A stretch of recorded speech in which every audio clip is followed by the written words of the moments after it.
In continuation with part 1 of our discussion, let us move on to the next part, which is starting with PN junction diode. So we have discussed about P-type semiconductors and N-type semiconductors in our previous session. Okay, so this is starting with PN junction diode. So what is a PN junction diode? A P-type semiconductor and N-type semiconductor, they are joining. Okay, they are joined to form a boundary, but that boundary will be continuous. Okay, and such a resulting arrangement is called a PN junction diode or a crystal diode or a semiconductor diode. And here, as we know, P-type region having more number of holes, that means holes are the majority charge carriers in P-type region, and N-type semiconductor having electrons as the majority charge carriers. That arrangement is shown here, and as we know, these holes are part of immobile negative ion, and at the same time electrons in the N region, they are part of immobile positive ion. That is shown in the figure here. And when we are joining this P-type region and N-type region, with P region containing lot many holes and N region containing lot many electrons, there will be some redistribution in the charge configuration. So let us see what happens. Two important processes takes place during the formation of PN junction. That is diffusion, and another one is drift. So diffusion and drift is actually nothing but just the movement of this charge carriers only. We know that N-type semiconductor having electrons as majority charge carriers. Okay. At the same time, P-type having holes as the majority charge carriers. So this concentration of these electrons and holes are or the concentration of electrons and holes differ in a great number in both the regions. So because of this concentration gradient, electrons will diffuse from N region to P region. At the same time, holes will diffuse from P region to N region. That is named as diffusion. That is, majority carriers move from their majority region to the minority region. That is known as diffusion. And you can see in the figure, nearby the junction, there has been some ions shown, isn't it? So the ions, that means when the negatively charged electrons are moving away from N-type semiconductor, these electrons are part of a positively charged ion, right? So those ions are getting deposited nearby the junction. Okay, that means in the N-type region or N side of the diode or the junction, we can see that the positively charged immobile ions are getting collected nearby the junction. Similarly, at the P side, they are having lot many holes. Holes are the majority charge carriers. As the holes diffuse to the N region, those holes will be leaving behind large number of negatively charged immobile ions nearby the junction. Okay, so as more and more electrons or majority charge carriers diffuse, there will be more and more accumulation of immobile ions nearby the junction. And as a result, there will be an electric field set up nearby the junction, which is directed from the N region to the P region.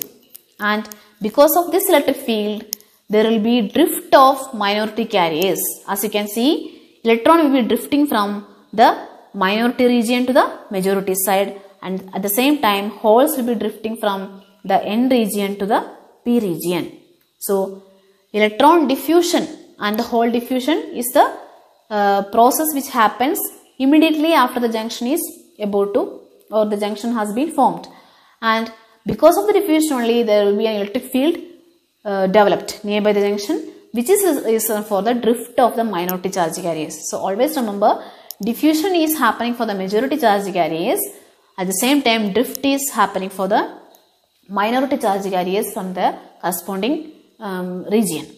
So drift and diffusion, two main important processes that happen during the formation of PN junction diode. So the process of movement of charge carriers due to concentration gradient along the semiconductor is called diffusion. N side having lot many electrons, so electrons will diffuse from N side to P side. Similarly, holes from P side to N side. And drift, the process of movement of charge carriers due to the net electric field nearby the junction.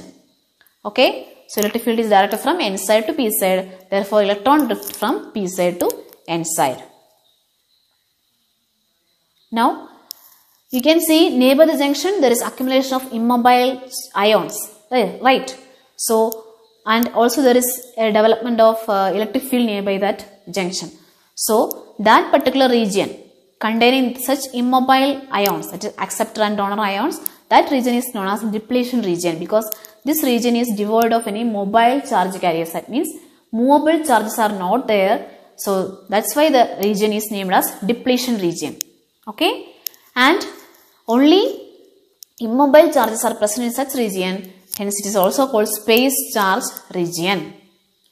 And the difference in the potential between the two ends of that region, that is called potential barrier or height of the barrier, because when the equilibrium stage is attained, the particular diffusion of majority carriers as well as drift of minority carriers will stop.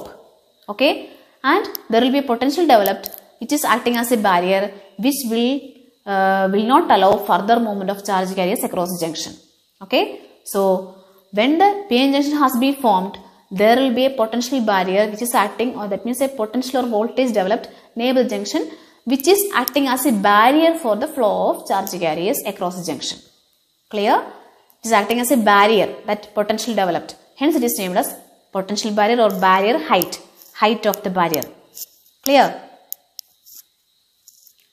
And diode symbol.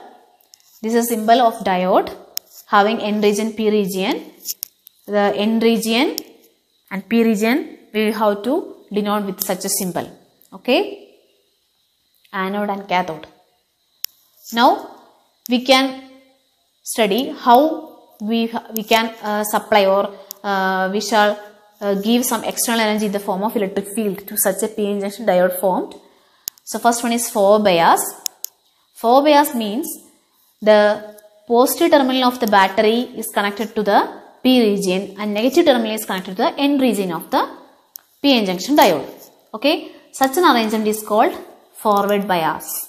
That means P region of the diode will be connected to higher potential, N region will be connected to the lower potential. It is visible in the figure also, and you can see the applied voltage. When you compare the applied voltage and the barrier potential, you can see they are opposite.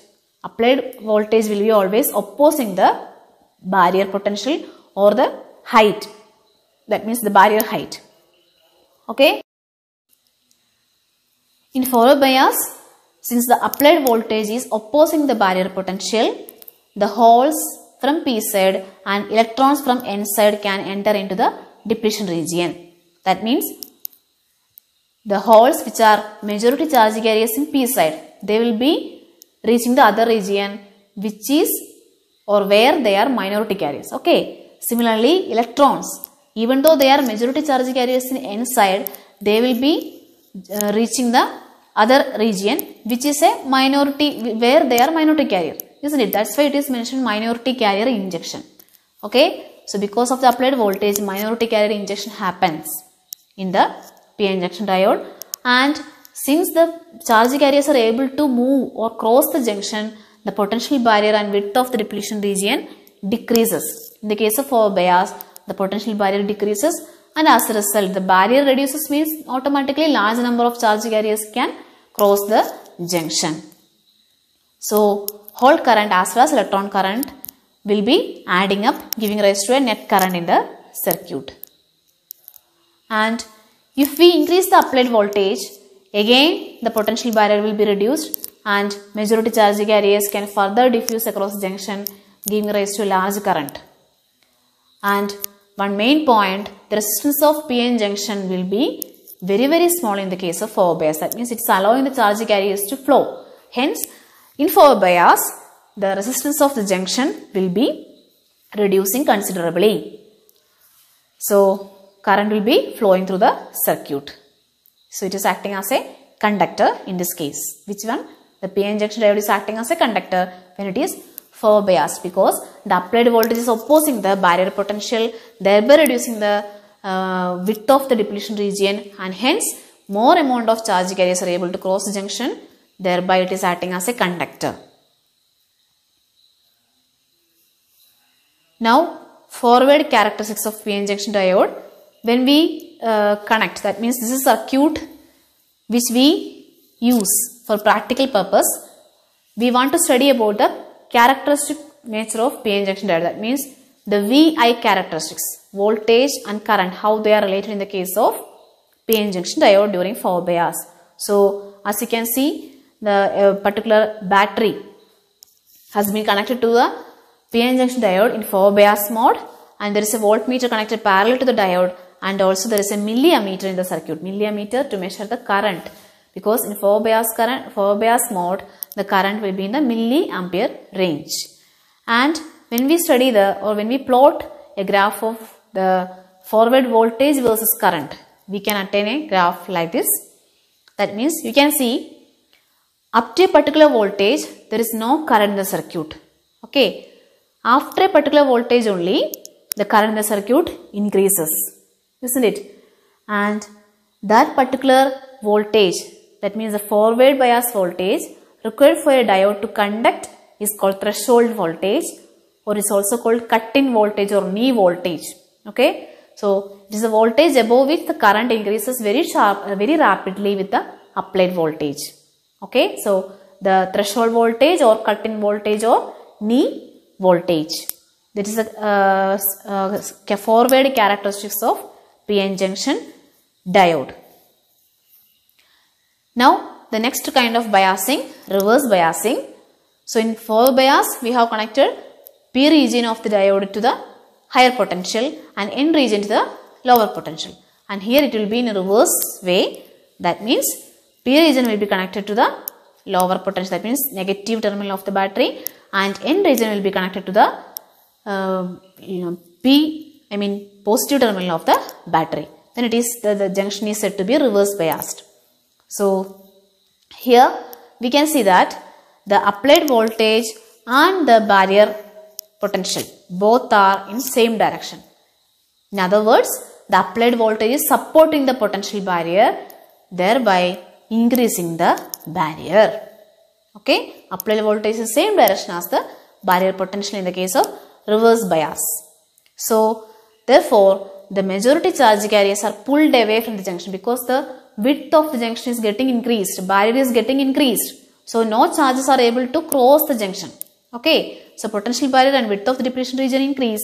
So it becomes difficult for the charge carriers to diffuse across the junction, that is the majority charge carriers. But there can be movement of minority charge carriers.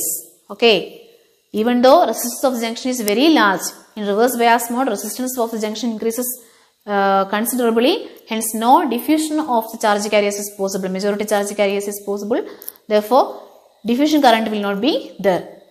That means it is acting as an insulator. Okay, in reverse mode we seen that in forward bias mode it is acting as a conductor, but here in reverse bias mode PN junction is acting as an insulator because resistance of the junction is very high. But there can have a flow of minority carriers from both the regions.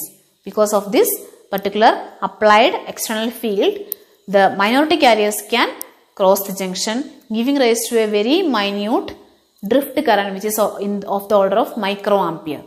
Okay, so to study about the reverse characteristics of PN junction diode, we should have a microammeter in our circuit in series with the diode and voltmeter to measure the potential difference.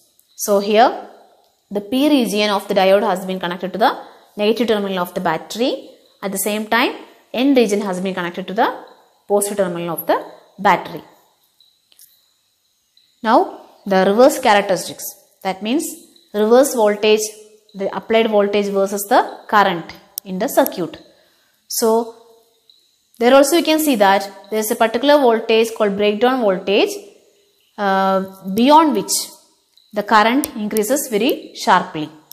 Okay, so that breakdown voltage happens because the width of the depletion is very large and the applied voltage is supporting that potential barrier. Okay, so even a small reverse bias voltage will make the valence electrons from the P side of this particular junction or the diode to become free, and as a result electrons becoming free means holes also will be created there. So there will be a sudden increase in the number of charge carriers after this particular voltage known as breakdown voltage. Okay, and hence because of this particular increase in the number of charge carriers, you can see the current in the circuit also increases sharply after this breakdown voltage. So breakdown voltage because of the breakdown of the junction. So now we can just compare the potential barrier or the width of the depletion region, how it is affected because of the biasing. So as we know, when there is no biasing or no external potential is given, there will be a particular potential or the voltage developed across the junction.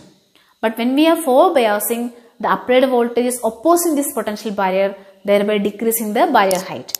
At the same time, in reverse bias mode, the applied voltage is supporting the barrier height, hence the height is increased. Okay.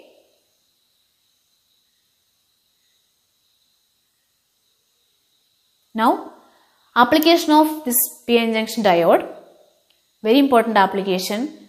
See, junction diode as a rectifier. So what is a rectifier then? Rectifier, we know that we are dealing with alternating currents in our daily life, isn't it? Alternating currents, and another category is direct current. So in our domestic appliance and all, we are using alternating current. But in some cases, we want to convert this alternating current into direct current. Okay, so this conversion is possible only by using such rectifier circuit. So rectifier circuit is used to convert alternating current into direct current, that means or alternating voltage into direct voltage. Okay, so there this particular diode is having a main role in this rectification function. We studied that during the 4 bias mode, the resistance of PN junction become very low and it is acting as a conductor.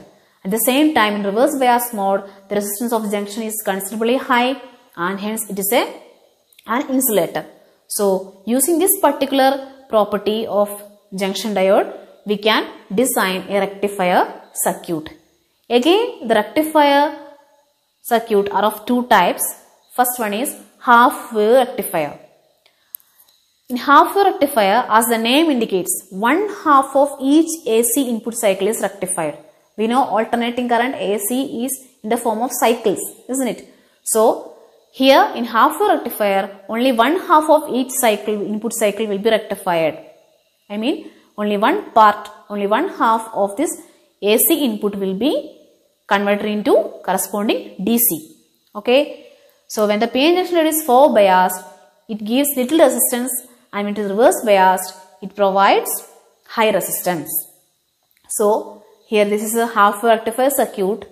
We are giving the AC supply, that means the AC voltage which we want to convert, that is being given as input to a transformer primary coil, and by mutual induction the voltage will be developed or induced in the secondary of the transformer. And you can see the secondary coil of transformer, in that circuit there is a diode connected, and also the output voltage is taken across the load resistance RL. Okay, and as the AC is having positive as well as negative half cycles, only during positive half cycles the diode will conduct, because there is only a single diode in the circuit. That diode conduct only when during positive half cycles, giving rise to output there. But during negative half cycles, the diode will be in reverse biased mode, and as a result, no output you will get. And as you can see, the input waveform, the one part of input waveform only will be rectified, and the output waveform is having only the positive half cycles. The negative half cycles are absent. Okay, so such kind of rectifier circuit is known as half-wave rectifier. And here you have to keep in mind there is only one diode used, and this particular diode will be conducting only during positive half cycles. Thereby a current flow will be there during positive half cycles. So a voltage will be developed across the load resistance. Okay, and you will get a output. But during negative half cycles, the diode will be in reverse biased mode. So no current, so no output voltage. So only half wave of the input AC will be rectified in this particular circuit. And again, if the frequency of the rectified output voltage will be same as that of the input waveform. Okay, frequency of input and output waveform will be same in this case. You can see, suppose if there are two waves entering as the input. Okay, you just imagine two waves or two cycles are there. Corresponding to two input cycles, there will be two halves in the output also, isn't it? So the same number of ripples will be produced in the output also. So frequency of input and output waveforms will be same in the case of half wave rectifier. Okay. Nextly, moving on to the next category of rectifier, full wave rectifier. You can predict from the name, it will be rectifying the entire wave of the AC input. Okay. So here we have to use two diodes. Half rectifier we used only one diode for rectification, but here two diodes are used for rectifying the complete or both the cycles of the AC input. And such a circuit is known as full wave rectifier. And you can see here also the AC input is given to the primary coil of transformer, and in the secondary coil there are two diodes connected, diode 1 and diode 2. Okay, and there is a load resistance RL which is connected to the center tap of transformer, and during positive half cycle the diode D1 will be conducting. So diode D1 conducting, giving rise to current. Okay, current flow through the load resistance. During negative half cycles of the input AC, the diode D1 becomes reverse biased, at the same time D2 will be forward biased. So D2 conduct during negative half cycle, and during this time also the current will be the same direction through the load resistance RL. That means during positive as well as negative half cycles, we will be getting the output voltage or output current in the same direction. Okay, that is what we require. We want to convert alternating current into direct current. That means alternating current will be changing the direction as well as the value also changing instantaneously. But direct current is having a steady value in the same direction. So here we are able to, using two diodes, we are able to convert the AC input into the DC output. That means the two halves of the AC input will be rectified and we will get the output in the same direction, output voltage in the same direction.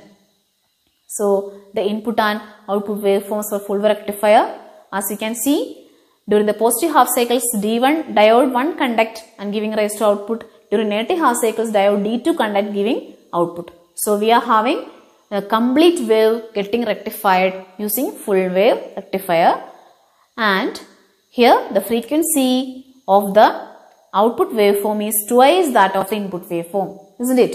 You can see here, if you for particular one single wave of the AC input, here in the output, DC output, you are having two ripples, isn't it? Two repetitions.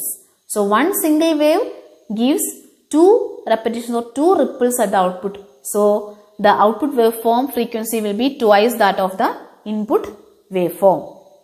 Okay. So that is the case of full wave rectifier.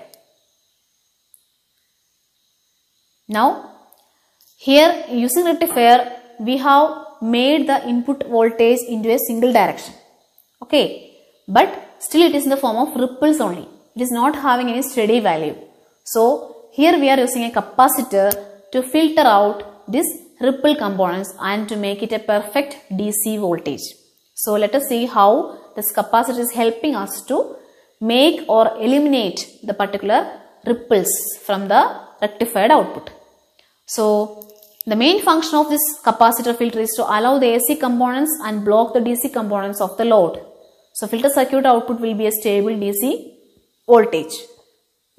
You know, capacitor will be enabling or allowing AC to pass through, but it will block the DC component. Okay, so here you can see the rectified output is given to a circuit, that means a parallel connection of capacitor and load resistor.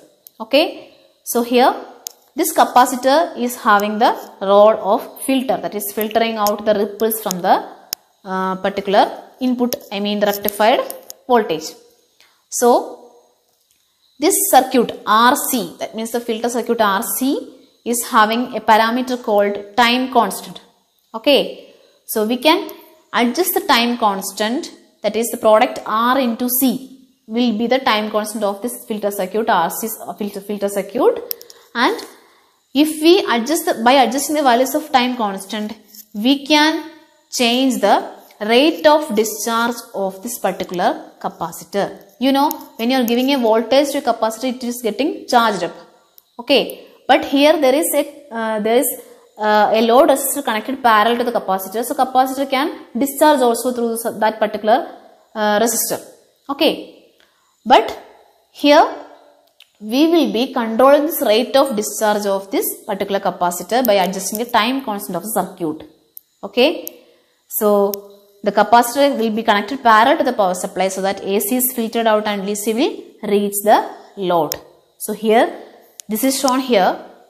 You can see the AC input given to the rectifier and the rectified output in the form of ripples is reaching the filter circuit. Okay, RC filter circuit. And here, based on the waveform reaching the capacitor starts charging and it charges to the fullest. Okay, but you can see in the ripple, the voltage is getting reduced. So the voltage across the capacitor also starts reducing, or the capacitor starts discharging. Okay, but we can control that rate of discharge by adjusting the time constant. We will make the time constant very large so that the rate of discharge is very, very small. Okay, that means we will not allow the capacitor voltage to discharge away. Okay, that discharge will be happening very, very slowly, but by the time the next peak of the ripple arrives at the capacitor. Okay, so every time we will be delaying, making a delay in the discharging of the capacitor, but by the time the next peak of the pulse arrives at the capacitor, and hence it will be always at the charged mode, that means fullest charged mode. So we will be getting a DC output with no ripple components. Okay, so capacitor is having a main role here to filter out the ripple components from the rectified output. Okay, so here we end the part 2, that means second part of our discussion.